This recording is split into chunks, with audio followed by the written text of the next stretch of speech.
What is going on, y'all? Welcome to another video. So in today's video, I'm going to be answering y'all's questions. I recently posted over in my community tab. I asked y'all if y'all had any questions for me. I got a whole bunch of good questions. So I'm excited to answer y'all's questions. I always like doing these Q&As just to kind of see what questions y'all have. It actually helps me with creating content and just new ideas and just seeing what y'all are struggling with. So I love doing these. All right, so let's get straight into it. You already know I'm not going to waste y'all's time. So the first question we have is from LC Newberry. She said, how did you go about booking your first clients? Since you were a brand new photographer starting out, did you disclose that you were a beginner? That is a great question. All right, so we booked our first couple of clients from posting consistently on social media. So when we were beginners and just starting out, we really went hard on building our portfolio, just connecting with people and doing a bunch of free shoots so we could, build our skills. But also we knew, we needed that content to put out and we needed a good amount of content to be consistent with posting on social media. So we really took advantage of social media. We showed up consistently. We posted a lot of stories. We also utilized multiple platforms like Facebook, Instagram. Those were our main two. So I think that is the best way to book your first couple of clients. I don't think it's super hard to book your first couple of clients. I think it's really all about, just make sure you are putting yourself out there and that people know what you do, right? Because a lot of people, they're not really putting themselves out there, so no one knows exactly what they do. So you need people to know that you take photos. So however, you got to put yourself out there, whether it's talking to people, social media, business cards, whatever it is. Just make sure that you're doing that and doing it consistently. And I feel like when you show up consistently, you have a good chance of, people reaching out to you. All right. And to answer the second part of your question, you said, did we disclose that we were a beginner? That was not something that we told people. And I don't think you should do that. I wouldn't tell people that I'm a beginner. And most of the time people kind of can tell if you're a beginner anyways. I think it's just unnecessary to tell them. Maybe if you do that with certain people, it can kind of scare them away because they don't think you have enough experience in that field to deliver a great service and product. So I don't think you need to tell people that, just be confident in what you do. And I would not mention that to my clients. Okay, so LC Newberry had another question. This is a good question too. She said, what if your client wants physical copies of some of their photos? Should I use a company to print them?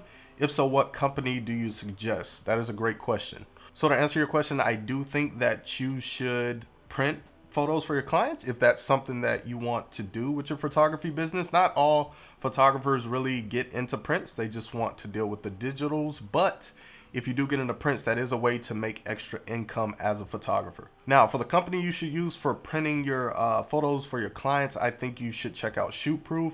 I've talked about them a lot on the channel, so they handle all that printing stuff. It is super easy to set up, and just Shootproof makes everything easy. I've talked about them a lot, so I'm not going to go in depth with that, but I highly recommend you check them out, and I actually have a referral code in my video description, so make sure you check that out. Okay, so moving on to the next question. This is from Shayna Lachey.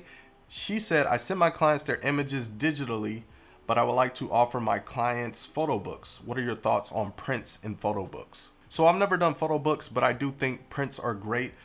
This is something that we offer. Now, when it comes to like prints, I do think it's important to show that, right? So a lot of people, I see this in groups and stuff, like people are complaining they can't get print sales and things like that. And a lot of people, like, they're not showing their clients that they do prints and like putting that in their actual brand, like on their website and things like that. So if you are serious about doing prints, I do recommend like showing it on maybe social media or your website and infusing it in your brand if that's what you want. So clients know, like, she's not just a photographer that does digital. She also prints photos. But I do think prints are great. Some clients, they just get their images and they leave them on the USB or they leave them on the computer and they never look at them again. So I do like the idea of prints and getting those images on the client's walls. And something like Shootproof makes it easy to offer this service to your clients. So I would recommend checking out Shootproof if you do want to start offering prints to your clients. All right, so next question is from Jonathan. He said, how do you organize your time between your day job and photography? So I am not the most organized person. I try to be sometimes.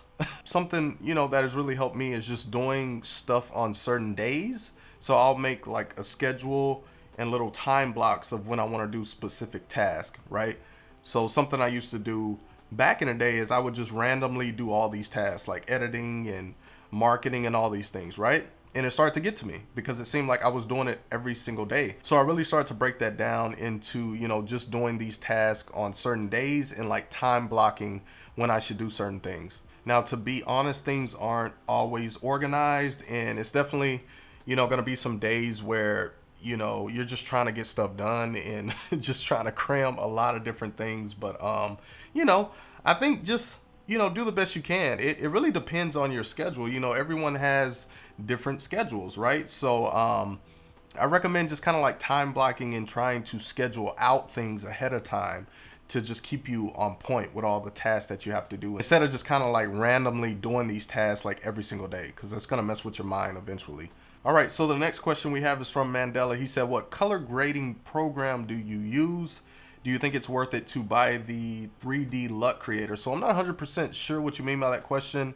As far as color grading, I don't know if you're talking about editing, but if you are, I use Lightroom and I also use Photoshop to do some of my editing. As far as like video editing, once again, I don't know what you're talking about, but I use Premiere Pro to color grade my videos. And I am not sure what the 3D LUT creator is. So if someone knows what he's talking about, just help out in the comments down below, but I don't have the answer for that question.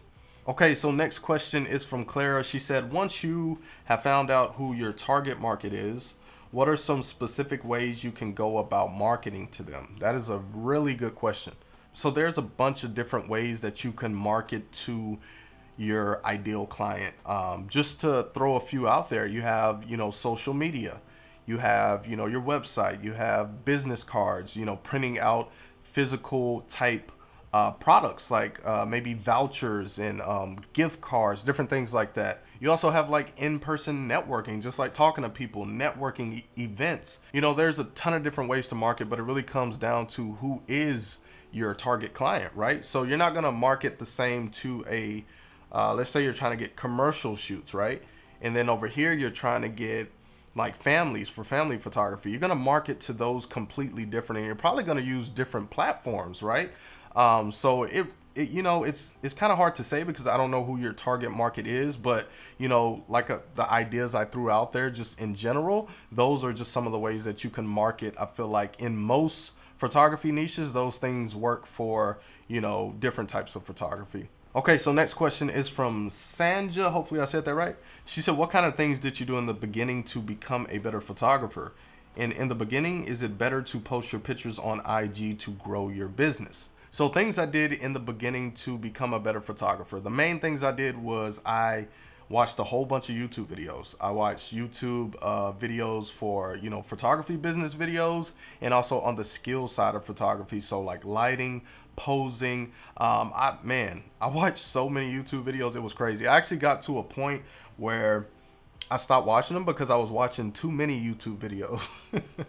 And it's like I wasn't even applying what I learned. It was just me consuming so much content. And I think a lot of photographers do that. They just consume so much content, but they're not like taking, what they've learned and actually applying it in the field and like practicing on their craft. So YouTube helped me a lot, and also really just like doing a bunch of shoots, like just practicing, right? Practicing with my wife, practicing with my son, other family members, just trying to shoot as much as possible, because I don't care like how much information you take in, you have to go in the field and practice, right? Because as a photographer, you're going to be in the field in real situations. So however you can kind of mimic situations like that, I think it's really going to help you for when you start, taking paid gigs and things like that. Okay, so the next question is from Mobile Film Tech. He said, at which point do you tell yourself, I need another camera body? So I told myself I needed another camera very soon because I realized how important it was, and I had seen some horror stories online of people, just having one camera and that camera messing up, one flash and things like that. It scared the heck out of me because at that point we were doing paid shoots and I didn't want to be in a situation like that. So I think you should try to get another camera as soon as possible if you're serious about this and you want to start a business and start making money. I think that's just part of the game. You have to have backup gear in case something happens, right? So just my opinion, I think you should try to get another camera body ASAP, right? If you have one camera, because something can happen to that camera and you don't want to be in a situation where you don't have any backup gear. What are you going to tell the client? Like, I can't even do the shoot anymore because my camera broke. You know what I'm saying? You don't want to be in a situation like that. So, you know, save up the money that you're getting in the beginning and invest that back into the business and getting yourself backup gear, just to be on the safe side, right? Okay, last question we have is from Iron Wolf. He said, how do I get more clients slash get my name out to the public? So I get this question all the time. 8 times out of 10, if I get a question, it's about how do I get more clients? And I think this is one of probably the hardest part about running a photography business is getting like consistent clientele. It seems like everyone is trying to crack that code of like, how do I get consistent clients? Now, this is how I'm gonna break down getting more clients. I think it starts from the ground up, right? So doing the groundwork at the bottom, you know, making sure you have the right business name, you know, getting your business legal, you know, getting a professional website, figuring out who your target market is, right? Because how are you even going to market if you don't even know who you're marketing to? So, you know, just figuring out those basics. And I think a lot of people skip over this stuff. I would even say something like even competitor research, you know, that can help you too with just like kind of trying to figure out like what you need to do and like what other people are doing to, you know, get more clients and things like that. Not saying you have to copy these people, but you can get ideas from people, right? So like I was saying, I really think it starts from the ground up. You know, usually when someone sends me this question, not all the time, but a lot, you know, in a lot of cases, like they don't have these things set up and it's like, I can't get no clients. And it's like, okay, who's your target client? And they don't even know who that is. So you really have to hone in on those basics and figure those things out. And I think when you do the right things in the beginning, I think it's easier to get clients. I think it's, you know, easier to get more clients consistently because you have all these things figured out, because you've done the work from the beginning. But I could talk about that for a long time. I have videos about how to get more clients on my channel and playlists that can help you with stuff like that. So I'm going to link a lot of videos down below and playlists that can help you with getting more clients and getting your name out there and things like that. And that's going to wrap up this Q&A. If you have any questions, feel free to leave them in the comments down below. If you enjoyed this video, be sure to give it a like, subscribe to this channel. I post photography content every single week, and I will see y'all in my next video. Peace.